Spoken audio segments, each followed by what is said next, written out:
Good morning, everyone. It is Monday, the 25th day of March, and it's time for another edition of Mental Health Monday. My name is Chris Jensen, the mayor of Noblesville, coming to you live from what I consider the best city in the world based on internal voting. Anyways, and from Noblesville, and I have some special guests today. I'm so excited about this conversation. We're going to talk about teen mental health today. And while Kristen Boyce and I are just a few years removed from our teen years, we thought we'd actually bring in some experts. So, what better than to bring in two members of our Mayor's Youth Council, Maya and Danielle? We're so excited to have them here today. And also, just kudos for the bravery to come on and have this conversation with us today. So, we'll get into that here in a few minutes. But I am joined by my good friend, Kristen Boyce, the owner of Pathways to Healing Counseling here in Noblesville. Kristen, as always, thank you for giving your time. Thank you so much. I'm excited for today's conversation and our guests. I am too. This is awesome. We were a little delayed. I apologize. It was totally on our end, some technical delays, but we are live now and excited to be having this conversation. So before we dive into this robust conversation, actually, I was driving in this morning. There was a conversation on some national news agencies about teen mental health and iPhone usage and app usage. And so it's like this was meant to happen today. So I love it. But before we get into it, Kristen Boyce is going to lead us on a great little soothing journey called square breathing. So I'll let you take it away, Kristen. Okay. And this is what I teach teen clients. I teach adult clients. I teach family systems to start regulating our nervous system or anxiety. If we feel really anxious or we feel like we can't get ourselves calm, I recommend putting our feet on the floor so you can ground into the current present moment. We're not in the past. We're not in the future. We're right here, right now. We can take a deep breath through your nose. Inhale for 4, hold for 4, and then exhale slowly out your mouth for 8. So let's do 2 breaths together. So deep inhale through your nose, get a full breath. We're going to hold and release out your mouth.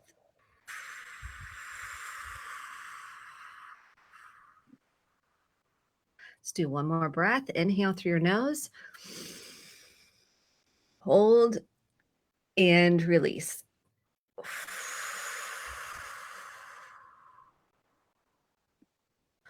I recommend doing 5 to 6 breaths every single hour. So for those that have a watch, they can set their phone so we can get into a habit and train our bodies to come back to a centered point rather than feeling like we can't take a breath or our heart's, beating really fast and we feel panicky. This is the way to come back to center and get us regulated. I love it. I was doing some square breathing as I was trying to figure out the technology around this morning. So I apologize, but I use it all the time. I always tell you, as a father, I use it at home. We teach our young kids. I do it while I'm driving, especially the next couple of weeks when some road construction starts around Noblesville. Square breathing is a great way to get you through that construction season. So that's a shameless plug. But before we dive into this, I want to give a quick plug to these two, and then also several others. We started a Mayor's Youth Council several years ago just to really engage young adults in our community. Kristen, you can know how important that is. You live with 2 young adults who happen to both be members of the Mayor's Youth Council too. They're so insightful and so helpful when it comes to us making decisions about the future of our community. They are the future of our community. That's why I do my job. I tell people all the time, I stare at 4 little sets of eyes every morning that I selfishly never want them to leave.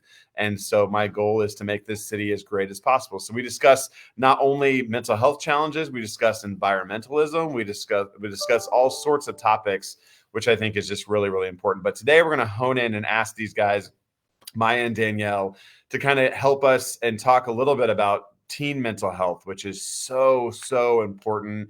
I joke that I'm a few years removed. I'm probably 20 years removed from being a teen, but the pressures of today's teenage society is unlike anything we've ever seen.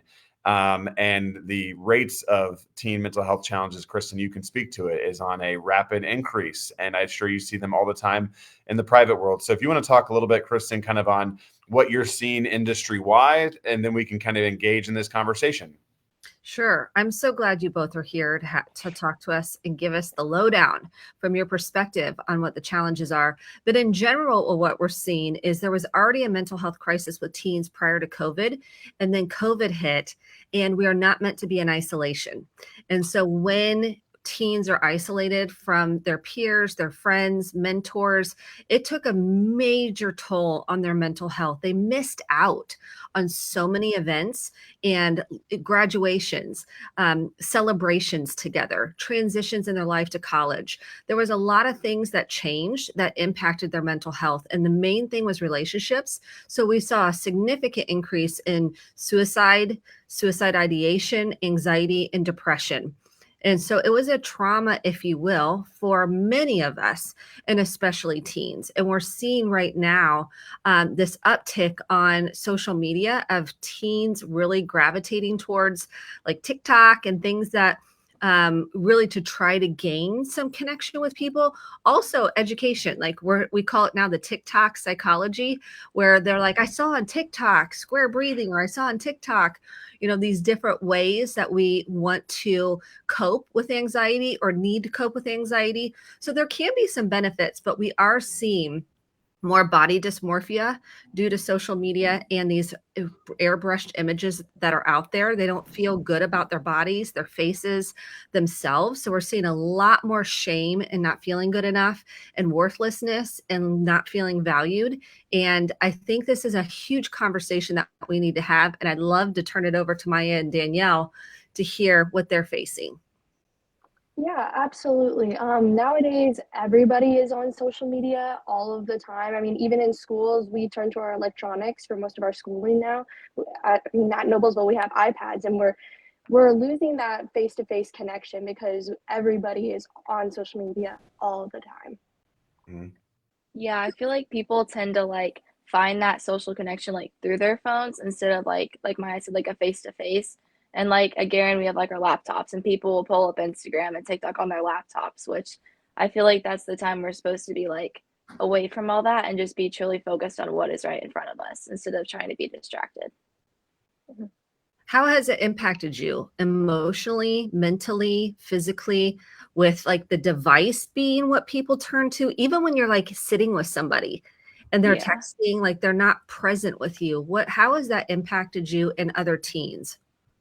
It definitely takes a toll on like that connection that you're wanting with somebody, especially when like your friends or even your family members, like you're sitting around the dinner table and everybody has their phone out. Like you're missing that connection that everybody used to have, that we would all talk to each other, that we'd all like converse, and like nobody does that anymore. And you kind of like, well, if everybody else is on their phone, maybe I should just be on my phone too. It kind of like loops you into it too. It's like, well, I feel like I'm doing something wrong if I'm missing out, if I'm not on my phone, if everybody else is. Yeah, I feel like it's very important to like have a balance, like to have social media, but to not like take it too far, use it for the wrong reasons. And I feel like also with like seeing like posts like your friends, like I remember one time I was like on this like trip with my family and like I saw a post and it just like completely like ruined that like real moment that I was having with my family. And it just like it hurt, you know? Like I feel like social media can like really impact people more than they think. Like even seeing like a picture of like a cute puppy, you're like, oh, I want that puppy, you know? Like it's like something you want or something you don't have that you're seeing 24/7. Those are really, really good points that you both are making. I think what I hear teens telling me too, to your point, is I was fine 5 minutes ago. And then I saw that this group of my friends all went out and they took pictures and I wasn't included.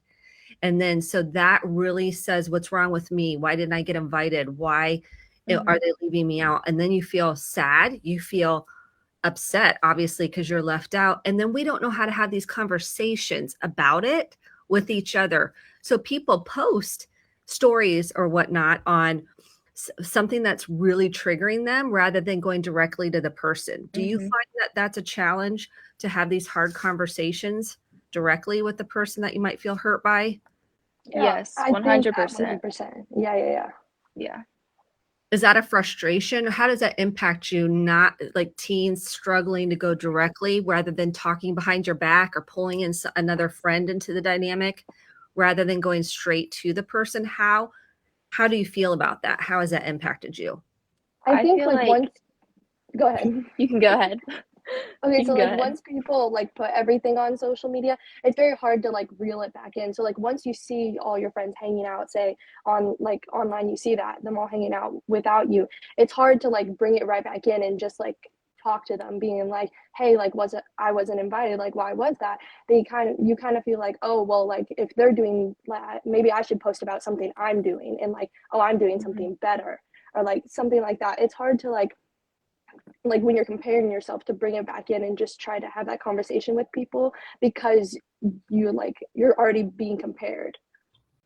Yeah, I feel like people also try to have those conversations over like text too, which you can't like truly like get through like what the other person is truly feeling. So then it never like ends up fully being resolved. Mhm. Yes, I find that too. Or you're there. So I was with the show choir this weekend and we were having a conversation about we don't really know how to even start those conversations. So we just don't because I'm embarrassed. I'm scared they're going to think I'm weird or, there'll be, why is she even bringing this up? Or why is he even going there? Do you feel like we're afraid of what people think of us and more rejection? So we don't go there. Yes. Yes, Yeah. 100%. Yeah. Okay. So tell us about Maya, the video you made about social media and scrolling. So I made this video for this little competition that people were having that focuses on the effects of social media, and I was showing like a bunch of different scenarios about how like you compare yourself, you get distracted and are no longer like present in the moment, or you can't like focus on your schoolwork. And I think it was just very important to show that like how much social media can take over our lives on a daily basis, because I don't think people like a lot of people like, yes, they know that they're spending a lot of time on social media, but they won't say, oh, it's like taken over every part of my life. No, like I still have other things in my life. But when you really take a look at it, you can see like how much social media takes over your life. Yeah, when we were making the video, we started with like Maya in her bed. She got up, she checked her phone. She got ready for the day, she checked her phone.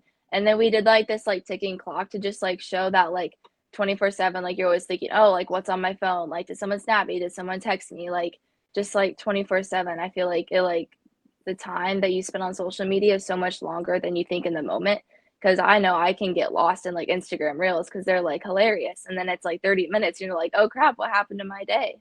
So it's very distracting, and we try to show that through the video, like it is impacting you whether you see it or not. Mhm.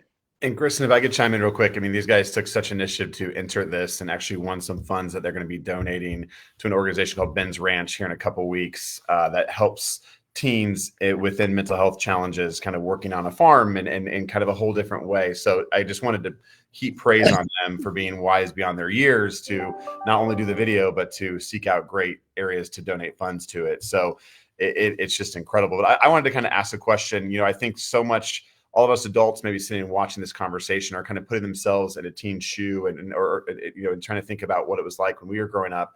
We certainly had instances where you were left out, but you maybe didn't see them so presently in front of you. Everything wasn't documented in front of you. So that's one component of it. And then I think, again, the root of, and I think adults have challenges with this too, a lot, is that communication, that one-on-one communication. And I wanted to kind of hone in a little bit, Kristen, on that. If you could touch a little bit about maybe what you're seeing within teens on the communication front, and then maybe what advice you're kind of giving some teens on how to relearn communication styles, because that's not, and I hate, Danielle and Maya, this is not going to go away. It gets more difficult as you get older. Julie Jensen and I battle via text every once in a while, and we're pretty good about like putting a little pin in it. We're going to talk about this later in person, because the written word is great, but you need to have in-person conversations. So I wanted to kind of hone in a little bit on that, Kristen, if you wouldn't mind. Yeah, I think the biggest piece, the biggest challenge and you guys, Danielle and Maya, step in here. If I'm not getting it, is the fear of what other people think and rejection. So if I put myself out there and I say, hey, have I done something that upset you guys? Because I noticed I wasn't invited to, the cake bake outing. I'm making this up, but whatever it was, did I do something? I coach the kids to give them language, because a lot of times they don't know where to start because they're afraid that the person is going to be like, well, you're overreacting. Well, it's not a big deal. Or finding out the truth that maybe there is, like, they're scared. Like, who am I going to be friends with if I bring this topic up? and they don't want to be my friend, well, then where's my friend group? Who am I going to sit with at lunch? Who am I going to hang out with? There's a fear of this, like, well, then I won't have anybody. And so the trend that I see is one of two things. One is either they're doing stories and they're sharing cryptically what's going on, that they're upset about something, but they're not really saying exactly. And number two, they triangulate other people into it. So they'll go, well, did you get him? Well, you got invited. Well, do you know why I didn't get invited? Have I upset, so now I'm not going directly to the person that maybe had the party or posted the photo or whatever. I'm asking somebody else that maybe I trust a little bit more, that I feel safer with, to try to get understanding, like, what's going on. And they're afraid. They're so afraid, and they don't really know how to start conversations. What are you seeing? Yeah, I am seeing exactly that. Yeah, for sure. Yeah, I think people's like number one fear is ending up like alone, as you said, like without a friend group, without somebody to sit with at lunch. And so they're trying to like prevent that as much as possible. And if not going to that person directly and like having that conversation is going to prevent that, like they can keep like acting like their friend and acting like they have a friend group, people will do that because they don't want to be the one singled out. Yeah. I think when the person goes to like the other person, like, hey, like, why didn't I not get invited? They also are like scared to learn the truth. Like maybe that person doesn't like them as much as they thought they did. And so I think that's where that fear comes from too. Mm-hmm. So I think this is one of the things I was talking about with the kids over the weekend.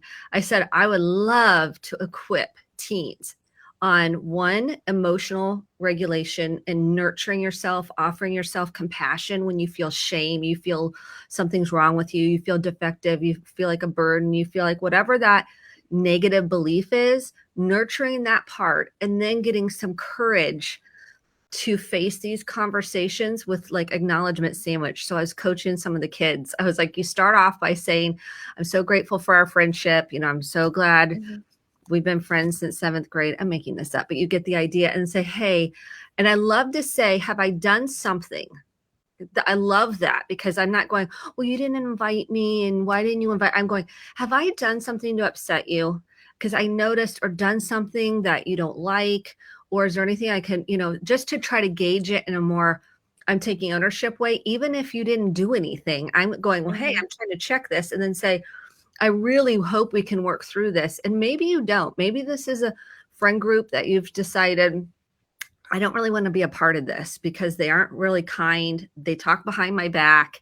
And now we might not have a conversation, depending on how safe you feel with this friend group. It might be an invitation to decide if this is a healthy friend group or not. And that's hard, because now we have to face that fear of, well, not having any friends. And what I say is, do you have any other friends in any other classes that you really you wish you could be friends with, but you're scared to even like start that? So we kind of work on, how can you start a conversation with curiosity with another person that you kind of really want to build a friendship with. And that's how I encourage, I think, anybody, whether you're a teen or an adult, to really get the courage up to maybe have a hard conversation or make a new friend. It's scary. We all are scared of rejection. Yeah. Let's be honest. Yeah. We are scared to put ourselves out there. What if nobody likes me? It's such a developmental piece, and even adults struggle with it. Did you have hard conversations as teens, Mayor Jensen, as a teen? I keep trying to think about that. Thanks for that question. It's funny because as an adult now, my team here at City Hall will tell you that I thrive, and my wife will tell you too, that I thrive in hard conversations. I wasn't always like that though. So I don't know if I don't think so. I don't think it's a natural thing for a teen to have hard conversations like that. Especially, again, you're going through some incredibly formative years. So I'm not sure we did have those hard conversations, but I like your approach of, and now that I'm the parent of a teen, a fresh teen, a 13-year-old, trying to work through those things with him on how to view our friend group. There's certainly a want to be in the cool crowd conversation, and then he got voted off his lunch table a few years ago, which was just traumatic, and so trying to understand, like, well, who are your good friends and why are they your good friends? And so I think one of the things I would love you to touch on too, and maybe I love Maya and Danielle, is how do parents help guide those conversations for good or bad? But how are your parents supportive? And I know Kate's parents. I do not know Danielle's parents. But I would love, what does an adult in your life look like? We don't always have Kristen Boyce sitting right next to us at a choir concert that's willing to compliment sandwich us all the time, which I wish I did. I wish I could just travel around my life with Kristen Boyce. But how do other adults maybe speak into you? Yeah, Maya? I definitely have both of my parents who are very supportive. And I think the most thing that like my mom will ingrail into me is that it's quality over quantity, especially when you're like trying to find those friends. It's always better to have the good friends than have more of them. You always want to be in the popular crowd and have like the huge friend group and go out with all of these friends all of the time, but it's better to have the small group that are going to stick with you and that are kind to you and that support you in everything that you do, rather than having that big crowd. Yeah, my mom is like my best friend, and she gives me the advice that like it's better to have like the bestest friend ever than to have like 20 billion just like friends. And back to social media, she like gave me this example. She was like, I just want you guys like she wants her kids to be completely honest with her.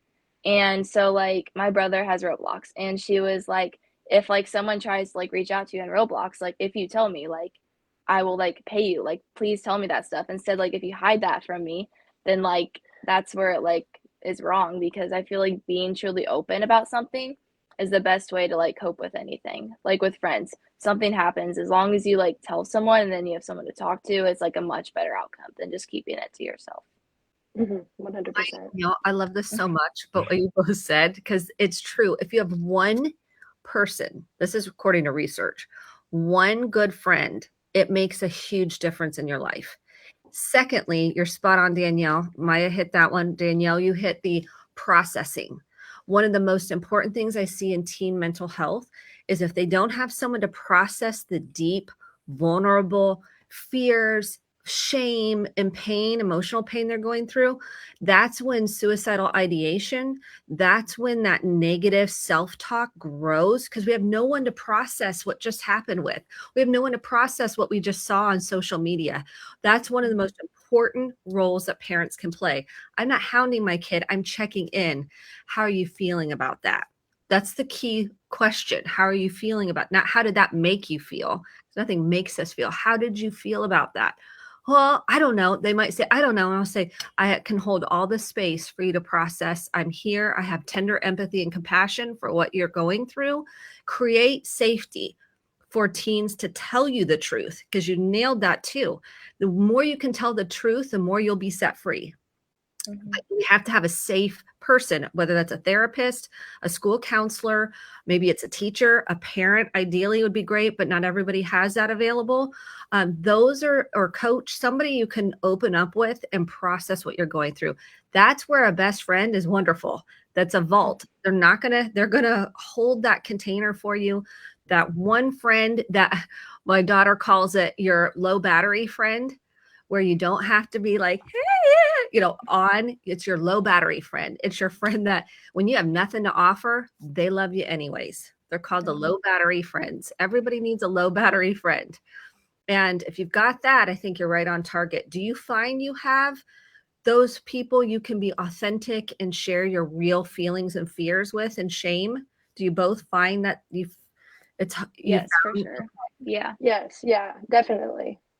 Yeah. And not everybody has that, but we know the more you repress and bury and don't get to process, that will affect your mental, emotional, and physical wellness. And so there also is a number, 988. You both probably know about this. How prevalent is that number now with teens? Do they know about 988, that that's a suicidal hotline or a mental health hotline? Are they aware of that or not really? I think I some people are aware personally of heard it. it, but yeah. Yeah, I think it needs to be out there more, definitely. Yes, that would be if we had ambassadors, like teen ambassadors that were getting that information out there. We actually had to call 988 over the weekend. So you never know when you're going to need it. it's if we have ambassadors like Maya and Danielle, you two out there getting that out there, because you can text or call 24/7 if someone is having suicidal thoughts, or maybe they're just struggling to feel like they're worth living. That is a number you can call, they can call, text 24/7. So that's another thing that I know we're trying to push out there, because people think call 911. Well, they're not licensed mental health clinicians, but 988 is the 911 for mental health. Yeah, and I'll just chime in real quick on that too, because I think sometimes people think of suicidal hotlines and it's like that's the extreme, but your point is it can be really anything along those mental health challenges lines that 988 can be utilized for. And it's very, very important. I think it's going to take some time to get us used to that. And again, it's kind of the next step in the whole conversation around mental health and erasing the stigma and talking about it in conjunction with overall physical health. What do you think is the biggest struggle for teens today? If you had to narrow it down to one, what would it be from your perspective, being a teen? Not I feeling think- like you're good enough. Mhm. Yes, that and comparing yourself to others. Mhm. Yes. Which I think that second part, Kristen, is so much more prevalent today in today's society because of social media, correct? Correct. It has, because you look at these images and they're like, well, look, they've got a perfect body, or look at, they've got all the friends. They look like they have it all together. Perfect face, everything. And what's wrong with me? I don't look like that. I don't have that lifestyle or that friend. I mean, everything is posted. I literally was sitting and every single team was on their phone and almost all of them were taking some sort of a photo. Like that, we have to have the perfect photos. I mean, and they are making sure, and you guys jump in here. Photos are like the photos documenting. It's like you can't just put there's a pressure to like post and then if you post and no one likes it, what's that like for you guys? I mean, that's a thing, right? Yeah. Yeah, definitely. I think you see everybody else posting, you're like, well, I should post too. I should show people what I'm doing. And like, you want people to like what you're doing because you're liking what they're doing. So you want that same thing in return. Yeah. I don't post anything on Instagram, so I don't have experience for that. But I definitely agree. I feel like on like Snapchat too, like people are just always like wanting to like show what's going on in their life so other people can think that they're this like amazing, like they're going through like and having like a great time, but like that's not truly like what's going on. And we never truly see like the bad things that are happening in people's lives. Yes. I have another question. What age do you wish you were, if you had to give, my question is, because a lot of people are like, I wish I didn't have social media at 13. I wish I had to, my parents, or I didn't have access to like 16. What age do you think it's appropriate for kids to have, from your opinion, social media? Oh, that's a really hard question. Yeah. I mean, I know I was given social media in middle school, and back then I thought it was so cool and I like loved having it. But like when you look back on it, it did affect me in a negative light, and I wish I didn't have it back then. I think like most people have it like now in high school, and I think if I were like that would be a good time, like maybe like freshman year of high school when you're like 15, 16 years old. Yeah. Yeah. I think freshman year of high school for sure. Because I Yeah. feel like if you get it any later, then you like the sooner you figure out how to balance it, the better. Because if you go off to college and then you just get social media, then you don't have like a parent or like someone to help guide you through it. Yeah. Mhm. That's Kristen, to your point. It's so cool to hear them self-assess that later on. You know what I mean? And help them speak into parents. Hopefully parents are listening to this too and can kind of help guide that going forward. Yeah. And there's certain apps that what we've done at home is I said, how do you feel when you're on that app? I don't like, if you're on TikTok, I don't like how I feel. Okay, now what do you want to do with that information? Snapchat, I don't like that, so we don't have it. So it's like assessing, how do you feel? Okay, Instagram, I feel sometimes, but that feels a little bit okay, so I'll do Instagram. It's really assessing each of the apps and how you feel in your body. How do you feel emotionally? And what is it doing to you psychologically? And that's the conversations I encourage parents to have. How do you feel when you're on that app? And some kids might mask and say, oh, I feel great, and they might. I mean, I'm not saying they might not, it's really a self-awareness assessment on how do you feel when you're using these apps. How much time are you using them? How much of your thoughts go into preoccupation with it?